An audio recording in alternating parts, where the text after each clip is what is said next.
jàngatam bi neen da nga koy invité peut-être mënu dugg ñu refoulé ko. ban heure lañu à l'entrée justement du dialogue national bi nga xam ne itam te doon ko amal. ñiitu front des alliances patriotiques. nga xaw ma information bi exactement. ok parce que aussi pour ma mën ko analyser. il faut ma xam l'information de manière globale est-ce qu'il a été invité. est-ce qu'il a. à 11h nee na la ko invité. non kon moom moo tooñ. waaw à 11h. déedéet. bu dee da ngaa bëgg a dégg dëgg rek. man mi invité woon nañ ma. mais dafa am waxtu. c'est-à-dire. mais 11h ñoom lañ yegg si ñu ne leen doo leen dugg. ah c'est normal. 11h leen yegg si.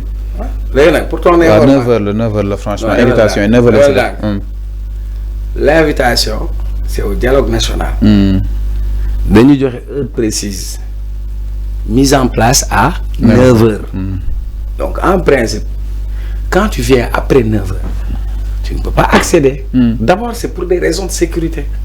ok le président Diomaye man sama copain la sama joo la mais léegi mooy président Sénégal grand. voilà. C'est le président du Sénégal. Il y a un protocole à respecter. Mais même dans ce protocole, c'est pour des raisons même de sécurité. Ni ñi invité dañ leen identifier jox leen seen invitation waaw bu ñu la waxee 9h yow nga toog ba 11h par exemple tabaski ban heure la ñuy julli tabaski. 10h et quelques. ah léegi yow tabaski léegi bàyyil ba midi yow nga sol sa grand nga dem jumaa ji ne da nga julli tabaski waaw mais grand. loolu man du débat quoi. pour man ça c'est pas un débat et puis c'est vrai que Ahmed Khalifa Niass kilifa la mën na nekk Papa Diomaye mais Diomaye mooy président au Sénégal. ah ouais et puis il faut qu'on apprenne à être ponctuel. Oui c'est ça donc pour man loolu du débat. Alors donc dans une déclaration il affirme nous avons été invités et refoulés. Selon ses propos, lui et sa délégation se sont présentés au centre international de conférence Abdou Diouf de Diamniadio à 11h, soit une heure avant le début des travaux. Alors les ñu ñëw sûrement si li nga xam ne moo di les thèmes de référence si dialogue bi ba tey bokk na su ñu doon waxtaan jëm si li nga xam ne moo di le système politique sénégalais, c'est-à-dire jafe-jafe yi nga xam ne itam des fois ñu koy jànkonteel jëm si li nga xam ne moo di système électoral bi ñi jàpp ni à partir de 18 ans sax képp ku am carte d'identité war na mën a defal électeur te yam rek bañ a yam rek si carte d'identité bi si carte d'identité simple bi entre autres naka daal di jàngatee tey ces propositions yi nga xam ni itam ces participants teg nañ ko si ko taw bi et que c'était propositions sûrement concrètes. Ouais, mais d'abord moi j'ai apprécié la forme et dans le fond. Okay. Pour moi au moins les gens se sont parlé. Moi j'ai l'habitude de dire même dans un couple il faut dialoguer. Parfois il faut dialoguer. waxtaan diisoo. loo bëgg a aje lii laa bëgg a lekk ça se discute. donc si on discute pas nit ñi duñu wax li nekk ci ñoom. ok et le fait que ku nekk génnee sa xalaat ku nekk génnee li nekk ci yow. loolu dafay am solo. kon jàpp naa ni c'était important beneen bi avant may ñëw si dans le fond terme de référence rappelez que c'est le président Macky Sall qui a institué et instauré la journée du dialogue. le 18 le 28. le 28 maintenant amoon na ay dialogue yu fi doon am dafay baax tamit ñuy waxante dëgg ci suñu biir qu'on se regarde les yeux dans les yeux parce que nous avons tous été là. et bëggatuñu lu mel noonu di am moo tax ñu galvaudé woon le mot dialogue parce que dialogue yi doon am mooy ñamala kaay wuy sa yaay bukki day yor paaka ne ñamala kaay wuy sa yaay dialogue yi fi amoon yi ma ki def yëpp ñett yi ma ci jàpp man. bu si nekk finalité bi laa laax du woon pour démocratie du woon pour régler wàlla élection c'était pour régler des problèmes politiques.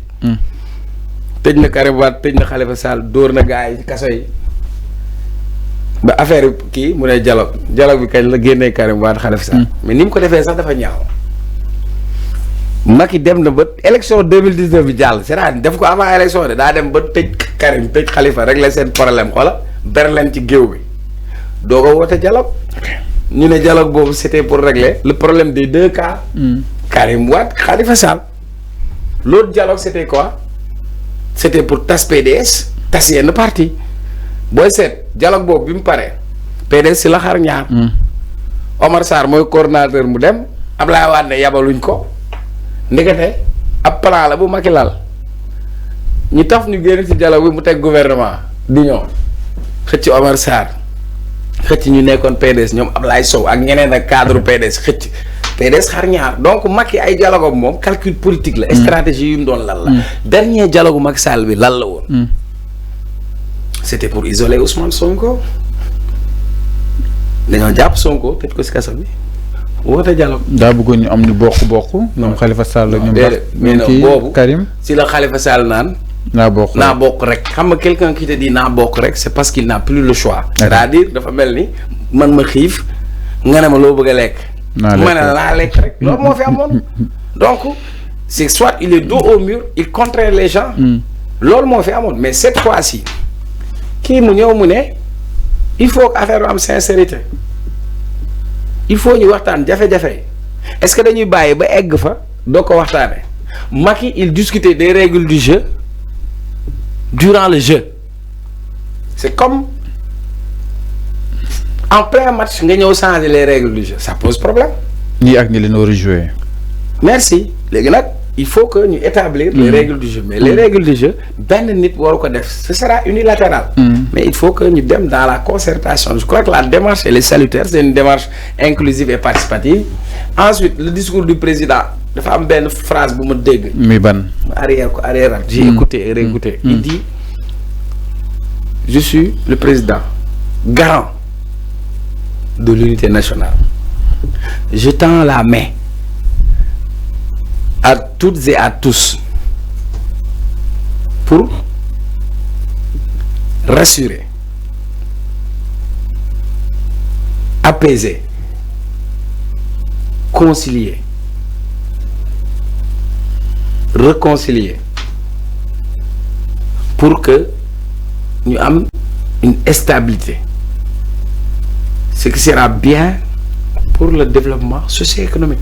Ces mots ne sont pas vains quoi parce que pour moi il dit man maay président man maay le garant de l'unité nationale c'est vrai que le pays était déchiré grand ñii jaar nañ fële y a eu des problèmes il y a eu des morts il y a eu des gens yoo xam ni il y a des cicatrices qui sont ouvertes mais Diomaye c'est le président de tous les Sénégalais. Donc il a réussi aujourd'hui à réunir la majorité des Sénégalais autour de l'essentiel. Et quand il dit je suis garant c'est des mots forts la cohésion nationale l'unité nationale mu ne moom moo yor tëslaay googu moo ko war a téye te moom moo war a rassurer maanaam moo war a dalal xel gi moom moo war a dajale njaboot gi moo war a jubóole mais pour man c'est important et nit ñi il faut ñuy déggoo ci ay questions.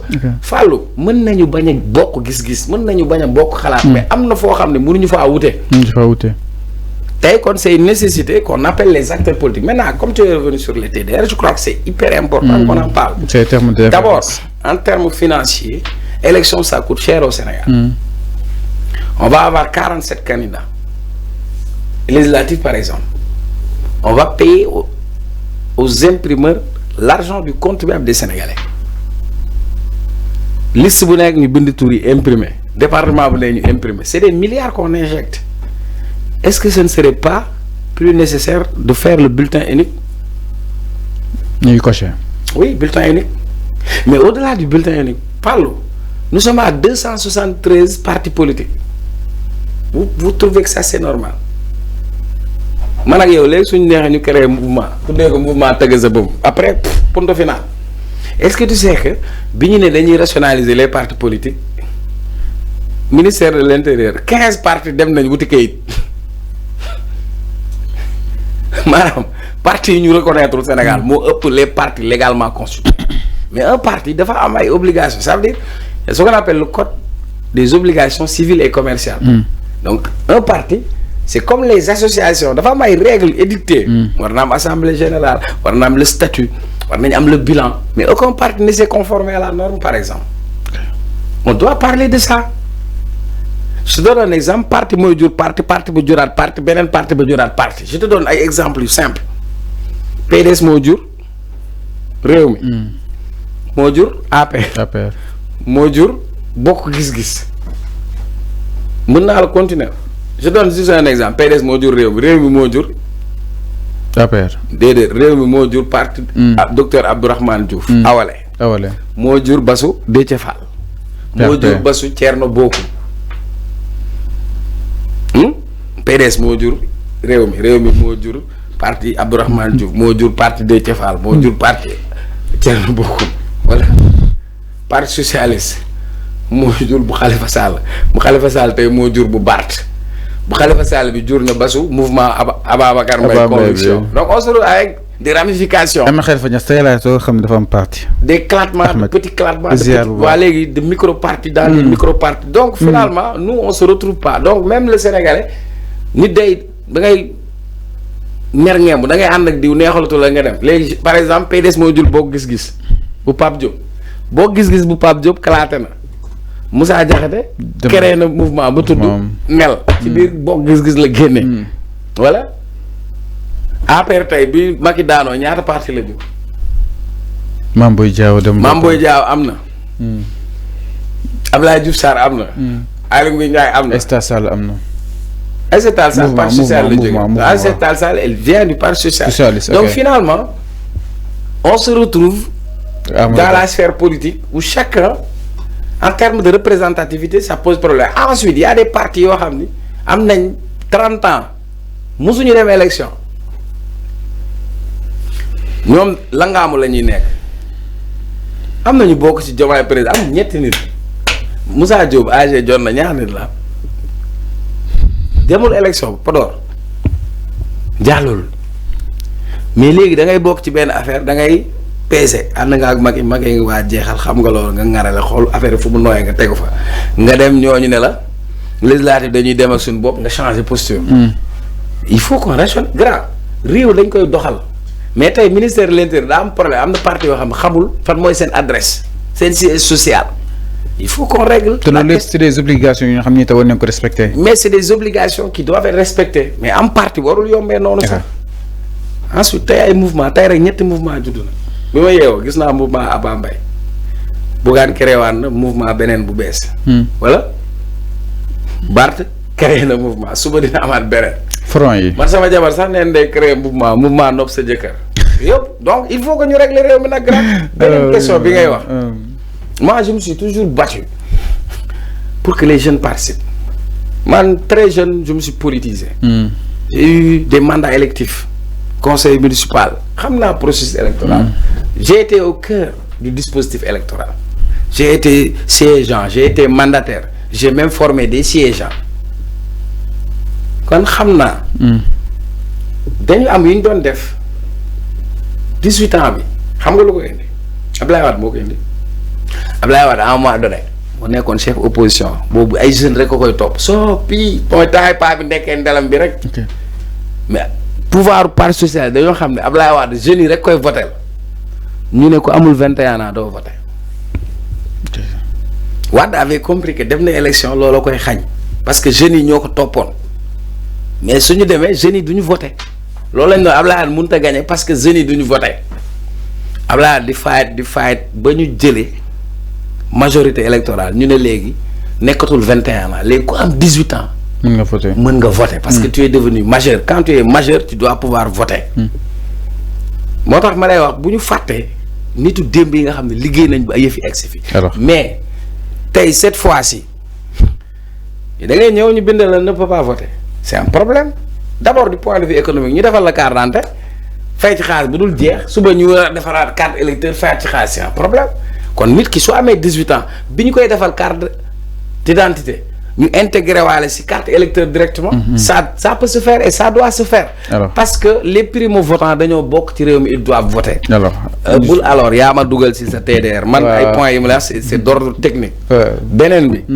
on a parlé de quoi du bulletin unique. de la question des jeunes qui doivent.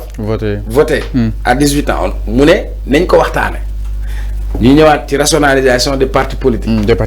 ñëw ci. organe de régulation des élections. Avant on parlait de Sénat. Le Sénat n'est pas indépendant, elle est autonome. Est-ce qu'on va aller vers Séni boo xam ne c'est indépendant où la société civile neutralité day am dans le processus électoral qui doit organiser l'élection? Est-ce qu'on doit avoir un ministère chargé des élections ou bien on va avoir le ministère de l'Intérieur renforcer la DGE? Il y a des questions d'ordre technique. Alors leer na nag ko amul technicité mënoo cee wax mënoo caa dem. muy noonu par rapport ñu éviter fi aussi ñu éviter fi aussi li fi c'est très important li nga wax ni pour éviter li fi xewoon diggante ak DGE ak CDC diggante ak Ousmane Sonko loolu lépp est-ce que dañuy bàyyi ba problème am ñu doog waaw ñu koy soog waxtaan wala dañuy waxtaan sóoraale li exeegul anticiper ba pare pour man Diomaye il doit avoir le courage politique et la volonté politique gis nga le Sénégal doit changer pour changer un pays il faut avoir beaucoup de courage politique il faut avoir de la volonté politique tey lii tukkee ci waxtaan bi nañ ko tënk dëxëñ ko appliquer ko gis nga borom mu tey laa la noom ñu leen di ramasse parce que dañ ne ko amul kay ñu jàppala parce que joxe woon nañ diir gis nga bis bu ñu fi jëlee ay règles ne pour am parti politique nii la ku amul parti politique bokkoo képp ku amul parti remplir les conditions de parti ñu tas sa parti. alors mi ngi noonu Thiaw ñu daal di koy jeexalee ak li nga xam ne que moo di la réduction des comptes ak li nga xam ne que moo di tolluwaay yi le cas